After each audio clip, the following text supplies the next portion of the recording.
Summer வந்தாச்சு. What's your plan for this holiday? எங்க கிட்ட விட்டுருங்க, நாங்க பாத்துக்கிறோம். GT Holidays. GT Holidays, South India's #1 travel brand. உங்கள் பகுதியில் நடக்கும் அனைத்து நிகழ்வுகளையும் ஆதன் நியூஸ் செயலியில் செய்திகளாக பதிவிட்டு சிட்டிசன் ஜேர்னலிஸ்டாக மாறுங்கள். அரசியல் நிகழ்வுகள், சுவாரஸ்ய தகவல்கள், கோரிக்கை, திருவிழா, விவசாயம் உள்ளிட்ட பல்வேறு நிகழ்வுகளையும் போட்டோ மற்றும் வீடியோவுடன் செய்திகளாக பதிவிடலாம். இது குறித்த மேலும் தகவலுக்கு ஸ்கிரீனில் தெரியும் இந்த எண்ணில் தொடர்பு கொள்ளவும். குருமூர்த்தி அவ்வளோ பவர்ஃபுல் பர்சனா?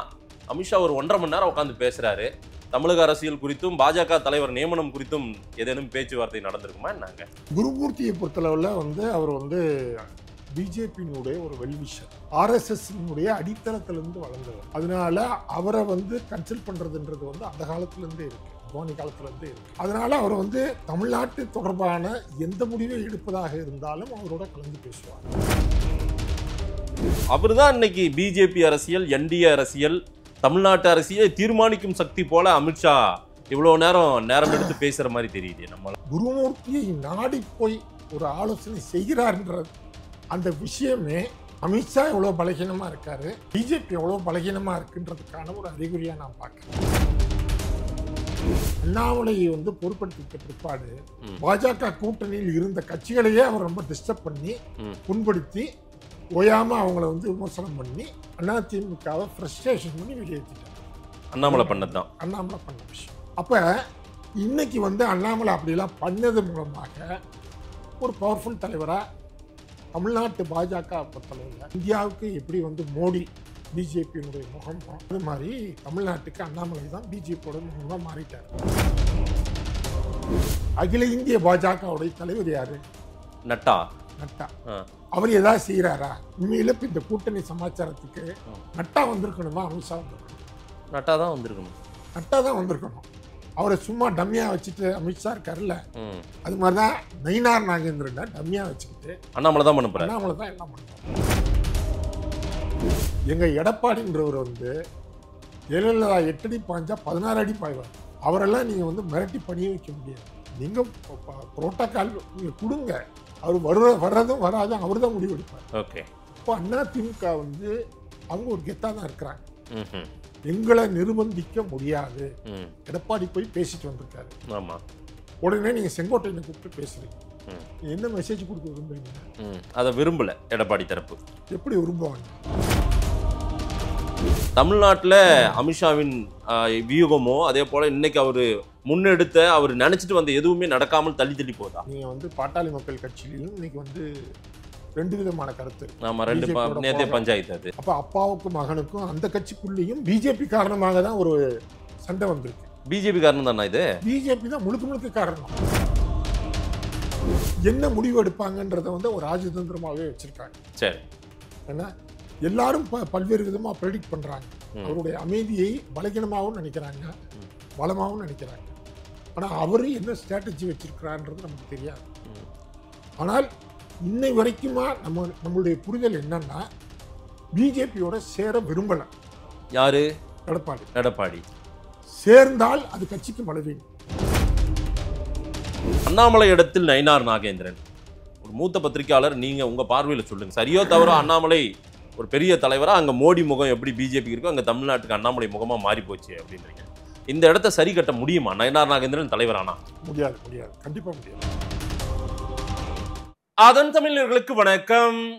பல்வேறு துறைகளில் ஆக சிறந்த ஆளுமைகளை சந்தித்து நாம் நேர்காணல் எடுத்து வருகிறோம். அந்த வகையில் மீண்டும் நம்மோடு இணைந்திருக்கிறார் அறம் இணையதளத்தின் ஆசிரியரும் மூத்த பத்திரிகையாளருமான திரு சாவித்ரி கண்ணன் அவர்கள். அவரிடம் கேட்பதற்கு நிறைய இருக்குன்னு வாருங்கள், அவரிடமே கேட்போம். வணக்கம் சாவித்ரி கண்ணன் சார். வணக்கம். எப்படி இருக்கீங்க? நல்லா இருக்கேன்.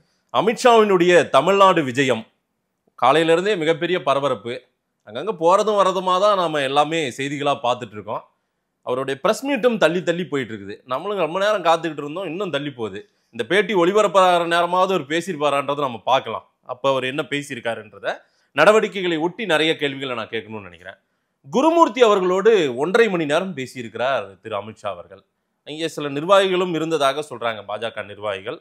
முதல்ல காலையில் ஐடிசி கிராண்ட் சாலோ ஹோட்டலில் ஒரு 7 நாற்காலிகள் போடப்பட்டது. அதில் 6 பேர் யாருன்னு தெரியல. என்டிஏ அலைன்ஸ் உட்கார போகிறாங்க தலைவர்கள் அப்படின்னு சொல்லி தான் போட்டிருந்தாங்க.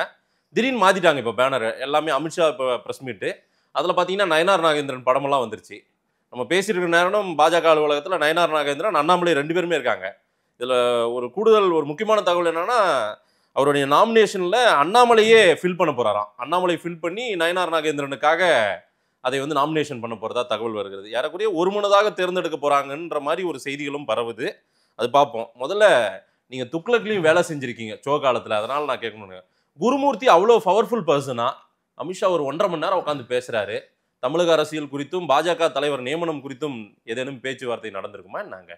முதல்ல ஒரு விஷயத்தை தெளிவுபடுத்திடுறேன். நான் துக்ளக்கில் வேலை பார்க்கல, தொடர்ந்து எழுதியிருக்கேன், நிறைய எழுதியிருக்கேன். சரி. ஒரு ரெகுலர் கான்ட்ரிபியூட்டராக எழுதியிருக்கிறேன். அதாவது குருமூர்த்தியை பொறுத்தளவில் வந்து அவர் வந்து பிஜேபியினுடைய ஒரு வெல்விஷர், ஆர்எஸ்எஸ்னுடைய அடித்தளத்திலிருந்து வளர்ந்தவர். அதனால அவரை வந்து கன்சல்ட் பண்ணுறதுன்றது வந்து அந்த காலத்துலேருந்தே இருக்குது, அத்வானி காலத்துலேருந்தே இருக்குது. ஓகே. அதனால அவர் வந்து தமிழ்நாட்டு தொடர்பான எந்த முடிவை எடுப்பதாக இருந்தாலும் அவரோட கலந்து பேசுவாங்க. ஆர்எஸ்எஸ் முகம் அவரு இங்க தமிழ்நாட்டில். ஆமா, ஆர்எஸ்எஸ் ஹைகமாண்ட் விரும்புற ஒண்ணுத்தை செஞ்சுட்டு இருக்காங்க பிஜேபி. நிச்சயமா நிச்சயமா நிச்சயமா. அதாவது குருமூர்த்தி கிட்ட ஒரு வார்த்தை கேளுங்கன்றாங்களோ? நிச்சயமா அவரை கேட்டுதான் எல்லாம் செய்வாங்க பிஜேபி. ஆமா. மேல ஆர்எஸ்எஸ் நாக்பூர் வந்து குருமூர்த்தியை சஜஸ்ட் பண்றாங்க தமிழ்நாடுனா. இன்னைக்கு இல்ல, அது கலந்து 30 வருஷமாவே இருக்கு, புது விஷயம் கிடையாது. அவர் துக்ளக்கோடு இணைவதற்கு முன்பு இருந்தே இது நடக்குது. முன்பிருந்தே இருக்கு. அப்ப வந்து அவரை காட்டிலும் சோ முக்கியத்துவமா இருந்தார். காரணம் என்னன்னு கேட்டீங்கன்னா, அவருக்கு வந்து சோக்கு வந்து எல்லாரோடையும் ஒரு ஸ்மூத்தான கான்டாக்ட் இருந்தது. அவர் யாரோடையும் ஸ்மூத்தான ஒரு பேச்சுவார்த்தையை நடத்த முடியும், ஒரு டெவலப்மெண்ட்டை வந்து கொண்டு வர முடியும். ஏன்னா அது வந்து அழகா பக்குவமா செய்வார் அவர். அதனால அவர் சார்ந்து இருந்தாங்க. இப்போ வந்து அவங்க குருமூர்த்தியை சார்ந்திருக்காங்க. குருமூர்த்தியை போய் சந்திச்சதும் இவ்வளவு நேரம் பேசினதும் நீங்களும் கூட ஒரு விமர்சன பார்வையா தான் வச்சிருந்தீங்க. ஏன்னா ஏடிஎம்கே பிஜேபி அலைன்ஸ் ரொம்ப முக்கியம், அது நடக்குமா நடக்காதான்றது தான் பலருடைய கேள்வி. அது ஒழுங்கா நடக்கணும்னா ஏன் குருமூர்த்தியை போய் பார்க்கணும் அப்படின்ற மாதிரி ஒரு பார்வையும் என்கிட்ட வெளிப்படுத்தினீங்க. ஏன் குருமூர்த்தி அப்படி என்ன கெடுத்துருவாரா என்ன? இல்லை, அதாவது நான் என்ன சொல்றேன்னு கேட்டிங்கன்னா, குருமூர்த்திக்கு தமிழ்நாட்டு அரசியல் தலைவர்களிடம் ஒரு ஸ்மூத்தான கான்டாக்ட் கிடையாது. அவரை வந்து விரும்பக்கூடியவர்களாக அவர் இல்லை. தமிழ்நாட்டு அரசியல் தலைவர்கள் இப்போ நீங்கள் வந்து பார்த்தீங்கன்னா, சோ இருந்தாருன்னா சோ கிட்ட எல்லாருமே எல்லா நேரங்கள்லையும் தொடர்படுத்தி பேசிகிட்டு இருப்பாங்க, எல்லா கட்சியிலையும் இருப்பாங்க. எல்லா கட்சியோடையும் அவர் வந்து ஒரு ரொம்ப ஒரு மியூச்சுவல் அண்டர்ஸ்டாண்டிங்கோட பழகிட்டு இருப்பார். எப்போ வேணாலும் அவங்க ஜாலியாக ஃபோன் அடித்து பேசுவாங்க, நேரடியாக வருவாங்க போவாங்க. இவர் அப்படி கிடையாது. இவர் வந்து ஒரு ரிஜிட்டான ஒரு மனிதர். அதாவது இவர் கோர் ஆர்எஸ்எஸ். ஆமாம். அந்த கொள்கையில் வந்து ரொம்ப ஆழமான பிடிப்புள்ளவர். அதனால அவருக்கும் துக்ளக்குக்குமே பெரிய ரிலேஷன்ஷிப் கிடையாது. இப்போ சொல்ல முடியாதுல்ல அப்படி. இப்போ அவர் தானே இப்பயும் அதுதான் இல்லை, இப்போ அவர் தான் எல்லாமே அங்கே கிடையாது. என்ன நீங்க இப்படி சொல்றீங்க? நான் அப்படிதான். அவர் வந்து துக்ளக் ஆசிரியர்னு அவர் வந்து போட்டிருக்கிறாங்க. சரி, அட்டையில அவர் அந்த துக்ளக் ஆசிரியர்னு வரும். ஆனால் அவர் துக்ளக் அலுவலகத்துக்கே வரமாட்டார். ஏன்னா அவருக்கு துக்ளக் அலுவலகத்துல ரூம் ஒதுக்கல. ஒரு ஆசிரியருக்கு ஒரு அறை ஒதுக்கணுமா இல்லையா? ஒரு பத்திரிகை அலுவலகம் என்றால் அதன் ஆசிரியருக்கு ஒரு அறை ஒதுக்க வேண்டும், அவருக்கு ஒரு சேர் போடணும், டேபிள் போடணும். அந்த அடிப்படை வசதியை அவருக்கு செஞ்சு தரல. இப்போ இல்லைன்றீங்க? இப்போ கூட செஞ்சு தரல, இன்ன வரைக்கும் கிடையாது. சோவுடைய ரூமை இழுத்து மூடிட்டாங்க. அவருடைய ரூமை கொடுப்பாங்கன்னு எதிர்பார்த்தார்.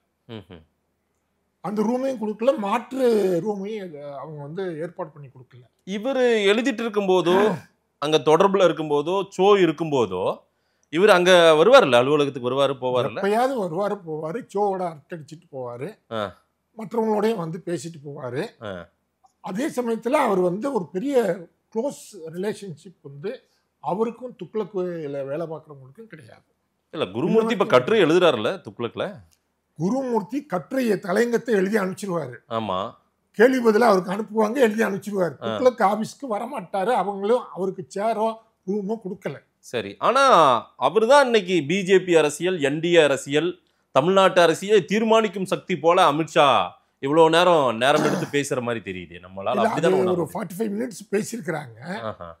அது வந்து நீங்க குருமூர்த்தியை நாடி போய் ஒரு ஆலோசனை செய்கிறார்ன்ற அந்த விஷயமே அமித்ஷா எவ்வளோ பலகீனமாக இருக்காரு, பிஜேபி எவ்வளோ பலகீனமாக இருக்குன்றதுக்கான ஒரு அறிகுறியாக நான் பார்க்குறேன். ஆர்எஸ்எஸ்ல ரொம்ப ரொம்ப இம்பார்ட்டன்ட் பர்சன், ஒரு ஹார்ட்கோர் ஆர்எஸ்எஸ் அப்படின்னு எல்லாம் சொல்றீங்க. ஹை கமாண்ட் சொல்லி தான் அவரை போய் பாக்குறாங்க. ஆமா. ஆனா அது தேவையில்லாத ஒண்ணுன்றீங்களா? இப்படி அமித்ஷா வந்து அதை சக்சஸ் ஆகாதுன்னு சொல்றேன். என்ன சார் இது ஏன் சக்சஸ் ஆகாதுன்றீங்க? ஏன் சக்சஸ் ஆகாதுன்னு சொன்னீங்கன்னா, நடைமுறை விஷயங்களை புரிஞ்சுக்கிறவர் கிடையாது அவர். குருமூர்த்தியா? குருமூர்த்தி சாரை பொறுத்தளவில் ரொம்ப ஐடியாலஜியான ஒரு ஆளை தவிர நடைமுறை விவகாரங்களை வந்து ஸ்மூத்தா ஹேண்டில் பண்ண தெரியாதவர். இல்ல சார், பிஜேபியோடைய ஆசை, அமித்ஷாவினுடைய ஆசை ஏடிஎம்கே பிஜேபி அலைன்ஸ் வேணும்ன்றது.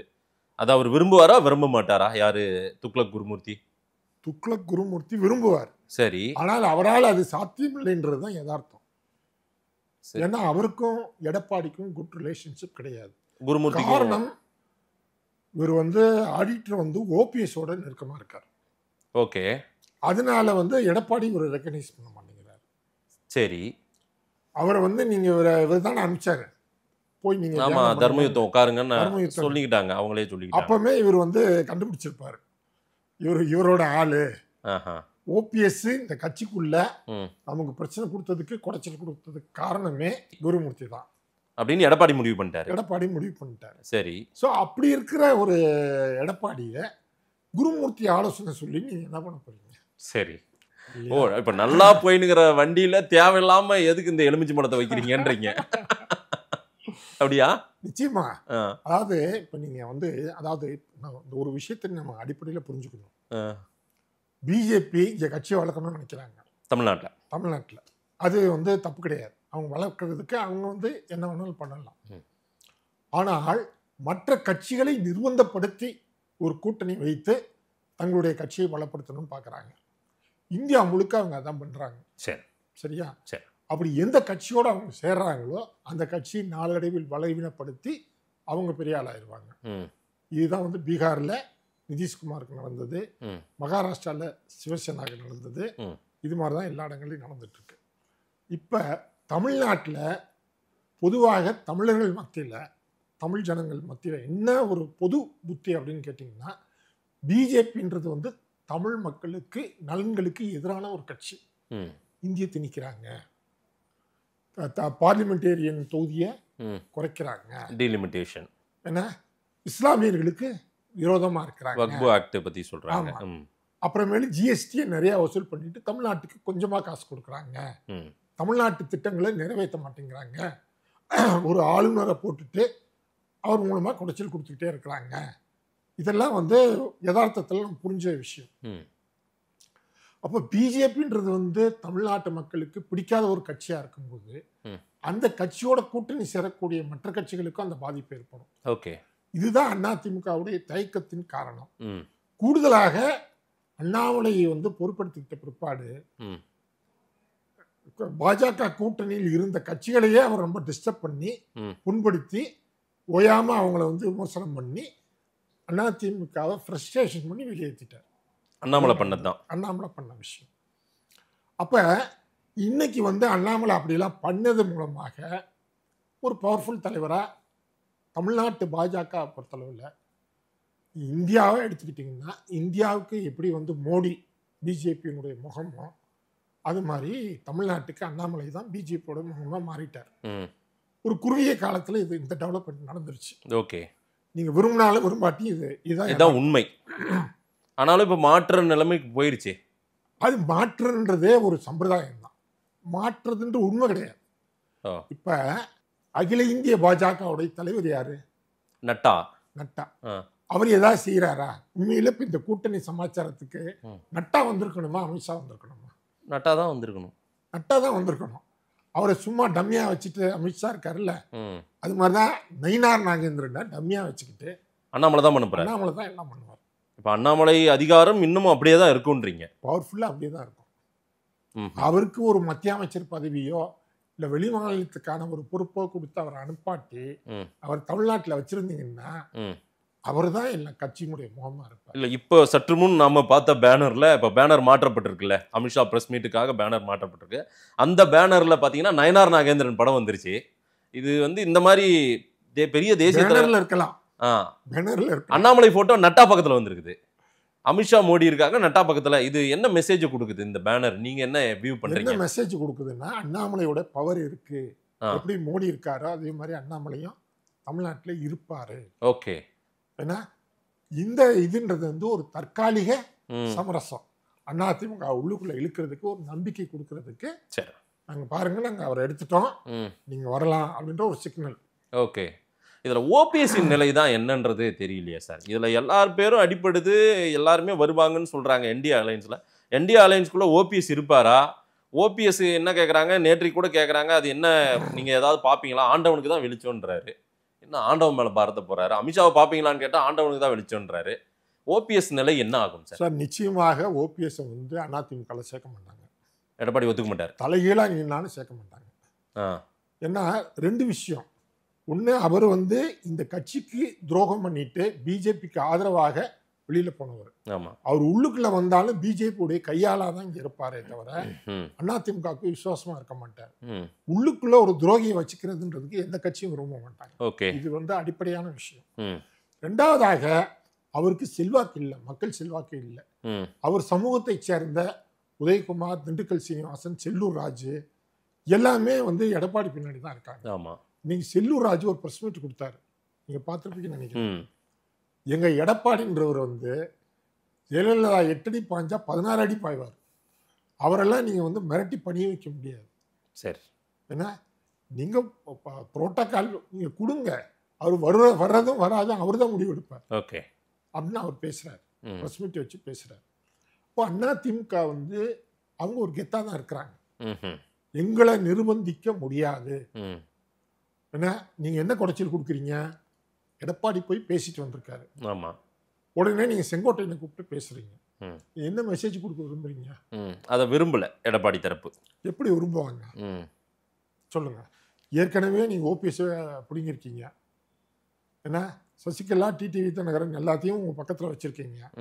அதிமுகவுக்கு எதிரானவர்கள்லாம் உங்க பக்கத்துல வச்சிருக்கீங்க. இப்ப இன்னொரு ஆளையும் சேர்க்கிறீங்க. இப்படி உங்களுடைய ஒவ்வொரு நகர்வும் அதிமுகவுக்கு எதிராக தான் இருக்கு. ஆனால் எங்களுக்கு என்ன கூட்டணி வரணும்னு வேற நீங்க சொல்றீங்க. எங்களுக்கு நட்பு சக்தியாவே உங்களால இருக்க முடியல. அப்புறம் எப்படி நீங்க கூட்டணியில் நாங்க சேர முடியும்? இதுதான் யதார்த்தம். ஸோ இப்போ தாமதமாகிறதுக்கு இதுவும் ஒரு காரணம், எல்லாரும் ஒரு மேடையில் உட்காராததுக்கு இதுவும் ஒரு காரணமா? நிச்சயமா. அதாவது ஒரு அடிப்படையான விஷயம் என்னன்னு கேட்டீங்கன்னா, காலையில அந்த என்டிஏன்னு போட்டாங்க. ஆமா, 7 சேரை போட்டாங்க.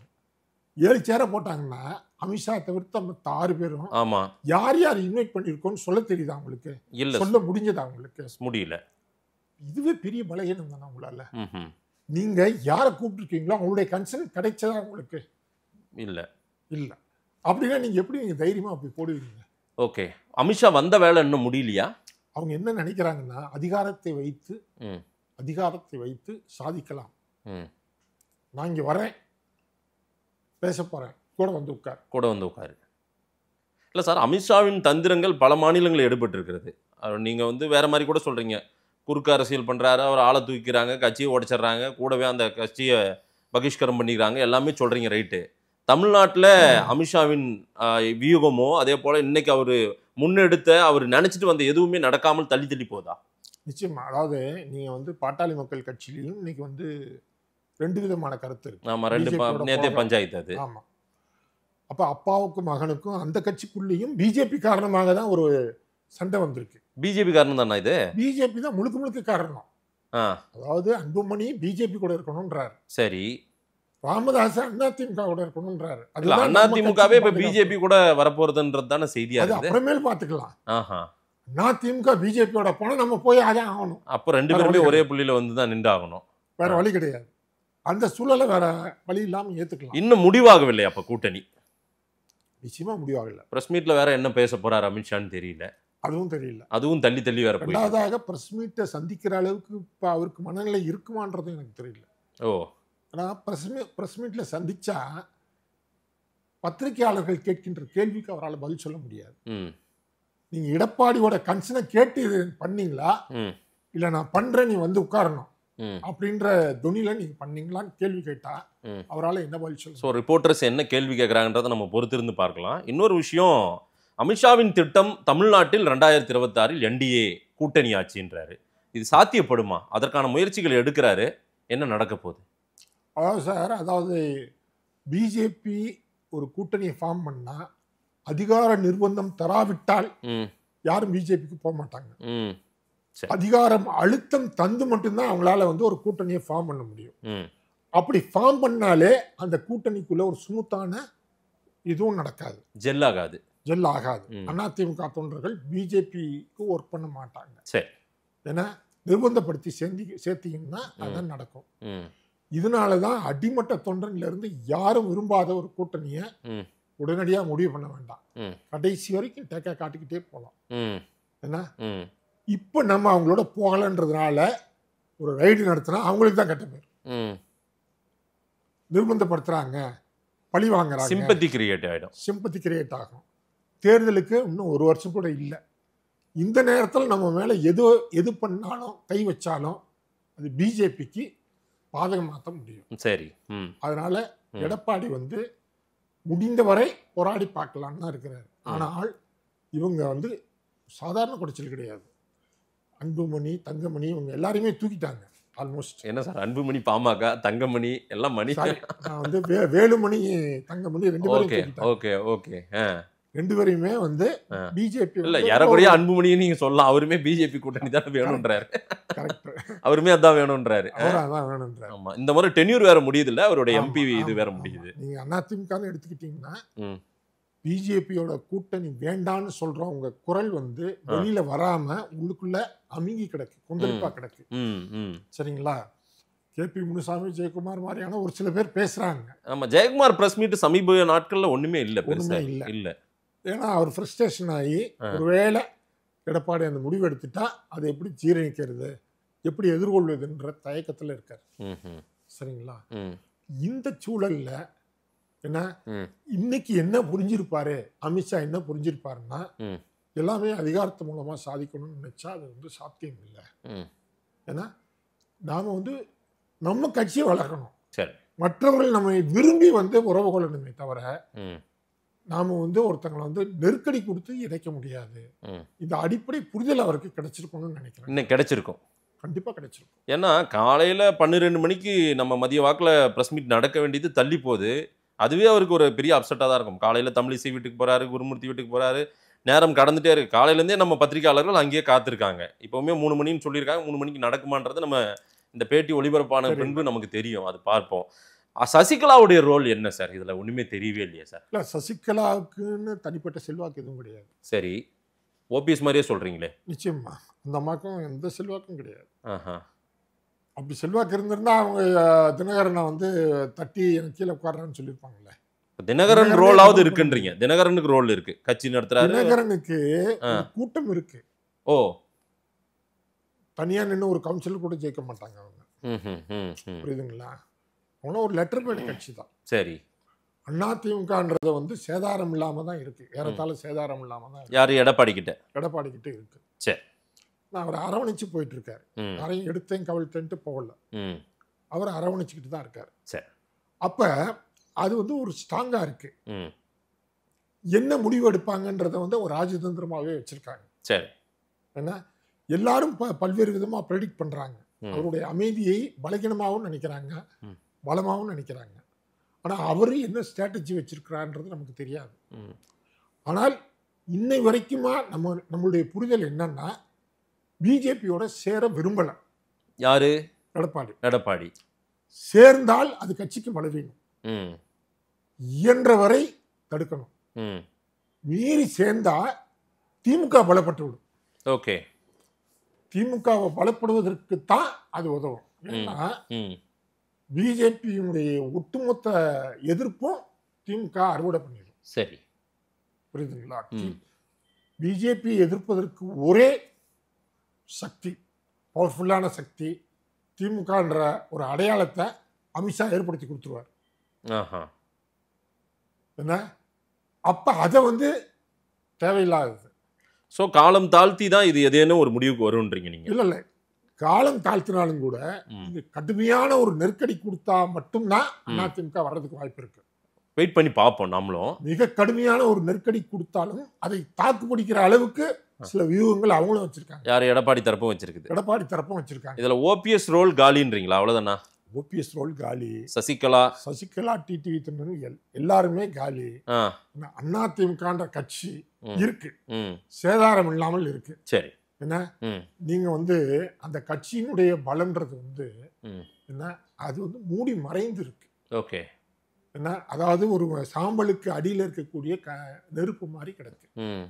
இன்னைக்கு அது ஒண்ணும் இல்லாத மாதிரி கூட தெரியும். காத்து அடிக்கும்போது தான் அது எட்டை இலையை பறித்தாலும் கூட ஆ, அதுவும் அவங்களுக்கு அனுதாபமாக தான் மாறும். ஓகே. ஆனால் ஒரு பெரிய இடியாப்ப சிக்கல்ல இருக்கு இந்த கூட்டணி. இந்த கூட்டணின்றது இவங்க நெருக்கடி தர்றாங்க. ஆ, தமிழ்நாட்டுல யாருமே அதுக்கு தேமுதிக சார், தேமுதிக இருக்கிறதுல சின்ன கட்சி, பொடி கட்சி. ஆமா சார், அவங்க கூட இன்னும் ஹீல்ட் ஆகல, இறங்கி வரல. வாக்குதான் ஆ. வரலையே. அமித்ஷா யாரும் பார்க்க வரல, யாருமே பார்க்க வரலையே. ஜி.கே. வாசன் மட்டும்தான் கன்சர்ன் கொடுத்துருக்காரு, ரெடியா இருக்காரு. ரெடியா இருக்காரு. ஆ. ஆனா என்ன வராட்டி என்ன. சரி, ரொம்ப முக்கியமான கேள்வி சார். அண்ணாமலை இடத்தில் நயினார் நாகேந்திரன், ஒரு மூத்த பத்திரிகையாளர், நீங்க உங்க பார்வையில சொல்லுங்க எப்படி இருக்கும்? ஏன்னா அண்ணாமலை சரியோ தவறோ, அண்ணாமலை ஒரு பெரிய தலைவரா, அங்க மோடி முகம் எப்படி பிஜேபி இருக்கோ, அங்க தமிழ்நாட்டுக்கு அண்ணாமலை முகமா மாறி போச்சு அப்படின்றீங்க. இந்த இடத்த சரி கட்ட முடியுமா நயினார் நாகேந்திரன் தலைவரானா? முடியாது, முடியாது, கண்டிப்பா முடியாது. என்ன பண்ண போறாரு? அதாவது அண்ணாமலைக்கு மாற்றாக ஒரு தலைவர் நல்ல கேள்வி கேட்டீங்க. அண்ணாமலைக்கு மாற்றாக தமிழ்நாட்டு பிஜேபியை பலப்படுத்துவதற்கான தலைவர்கள்னு எடுத்துக்கிட்டீங்கன்னா அது தமிழிசை வச்சிருக்கலாம், வானதி சீனிவாசனை வச்சிருக்கலாம். ஏன்னா இது மாதிரியான ஒரு அரை டஜன் ஆளை நீங்க சொல்ல முடியும். சரிங்களா? நீங்க இவரை நயினார் நாகேந்திரன் சொல்ல முடியாது. இல்ல, அவர் எல்லாரோடையும் அனுசரிச்சு போற ஒரு ஆள் தானே சார், ரொம்ப இணக்கமா பேசக்கூடியவர், எல்லாரையும் அனுசரிச்சு போவார். அது தலைமைக்கு அழகு இல்லையா? தலைமைக்கான ஒரு ஆளுமை இருக்கான்னு தான் நம்ம பார்க்கணும். நம்ம சபாநாயகரையே சிரிச்சுக்கிட்டே ஹேண்டில் பண்றாரு சார். அது ஒரு வேற விஷயம். நீங்க கட்சி நடத்துவதற்கான தலைமை பண்புன்னு ஒண்ணு இருக்கு, ஆளுமைன்னு ஒண்ணு இருக்கு, ஒண்ணு இருக்கு. ஏன்னா அது இவருக்கு சுத்தமா கிடையாது. இல்லை சார், அம்மையார் ஜெயலலிதாவால் அடையாளம் கொண்டு வரப்பட்டவர் இவர். அதிமுகவில் இருந்தவர், அமைச்சராக இருந்திருக்காரு. இவர் நல்ல பேர் எடுத்திருக்க ஒருத்தர் தானே. ஜெயலலிதா சாதாரண ஆலையை அடையாளப்படுத்தி கொண்டு வருவாங்க. அவர் தலைவர் இல்லை சார். அவர் சரி, தலைவர் இல்லை. ஒரு லீடர் மெட்டீரியல் இல்லைன்னு. லீடர் மெட்டீரியல் கிடையாது. ஓகே. மேபி எல்லாரோடையும் நல்லா பழகலாம், ஒரு ஸ்மூத் கான்டாக்ட் இருக்கலாம். ஆனால் அவர் தலைவருக்கான ஆளுமை உள்ளவர் கிடையாது. ஸோ இன்னொரு நட்டாவை தான் தேர்ந்தெடுக்க போகிறாங்க அப்படின்றீங்க? இன்னொரு நட்டா தான். அதாவது அவர் ஒரு மண்ணு மாதிரி இருப்பாரு, அவரை ஒரு பொம்மையா வச்சுக்கிட்டு மற்றவங்க செயல்படுவாங்க. அண்ணாமலை ஒரு ஃபியூச்சர் அவருக்கு இருக்கு, பாலிடிக்ஸ்ல ஒரு ஃபியூச்சர் இருக்கும்னு நீங்க நினைக்கிறீங்களா? இன்ன வரைக்குமான ஒரு பார்வையில் ஒரு யதார்த்தத்தில் பார்க்கும்போது அண்ணாமலை தமிழ்நாட்டுக்கு தவிர்க்க முடியாத ஒரு மனிதராக பாஜக உறுப்பினர்களால் கருதப்படுகிறார். அது ஒரு யதார்த்தம் தான். நிறைய விஷயங்கள் அமித்ஷாவினுடைய பத்திரிகையாளர் சந்திப்பு முடியட்டும், நம்ம அடுத்து கூட ஒரு பேட்டி வச்சு நம்ம பேசுவோம். இப்போது நடந்திருக்கிற டெவலப்மெண்ட்டை வச்சு நம்ம பேசியிருக்கோம். மக்கள் என்ன சொல்கிறாங்கன்னு பார்க்கலாம். நேரம் கொடுத்து பேசியமைக்கு நன்றி சாவித்திரி கண்ணன் சார்.